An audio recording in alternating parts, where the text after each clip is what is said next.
I'm Steve Johnson, News Director for theDove TV. Check out our other videos and visit our website at thedove.us. Thanks. Good morning, it's the top of the hour. I'm Steve Johnson with this reminder to get our iPhone, iPad, and Android app and then watch the Dove News on demand on that mobile app and on the Dove Roku channel as well. In the news today, the Israeli military launched what could be a long-term offensive against the Hamas-ruled Gaza Strip. Today, striking nearly 100 sites in Gaza and mobilizing troops for a possible ground invasion aimed at stopping a heavy barrage of rocket attacks against Israel. The military said Operation Protective Edge looks to strike the Islamic Hamas group and end the rocket fire that's reached deeper into Israel and intensified in recent weeks. The attacks come as tensions have soared over the killing of 3 Israeli teenagers and the apparent revenge killing of a Palestinian teenager by 3 Jewish suspects.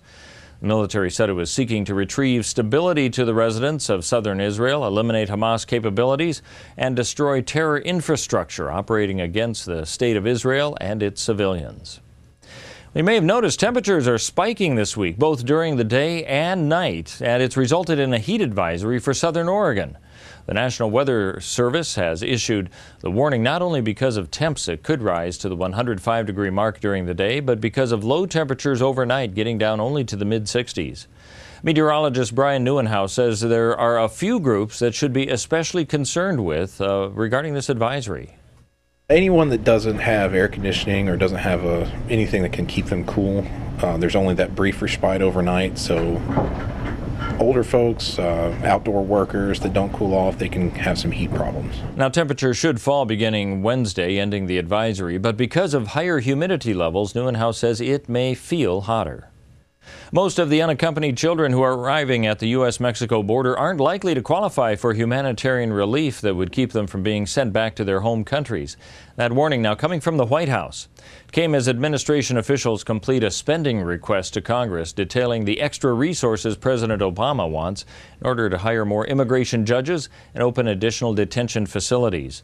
Homeland Security Secretary Jay Johnson has said the administration is looking at ways to create additional options for dealing with the children, in particularly that are consistent with our laws and our values.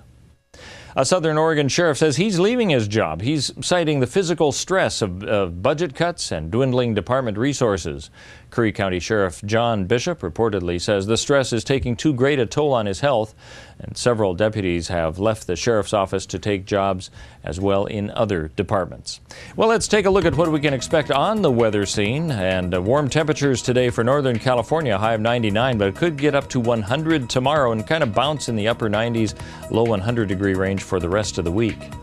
As we head over into the Klamath Basin, a high of 93 today, a slight chance of rain both today and tomorrow, 94 on Wednesday, bouncing back up to 95 on Thursday. Heading over to the coast, that's where the cool temperatures are, 68 degrees today, with a slight chance of rain today and tomorrow, could be about 67 for Wednesday and Thursday. As we move into central Oregon, 94 degrees in the Bend area today with about a 20% chance of rain. Then 92 both Wednesday and Thursday, as well as on Friday, before bouncing slightly on Saturday. As we look into southern Oregon in the Medford, Grants Pass, and Ashland area, 99 degrees for the next 3 days with a slight chance of rain tonight, lows in that upper to mid 60 range, and then 100 degrees possibly on Friday. That's a look at your news and weather. You're up to date right here on the Dove.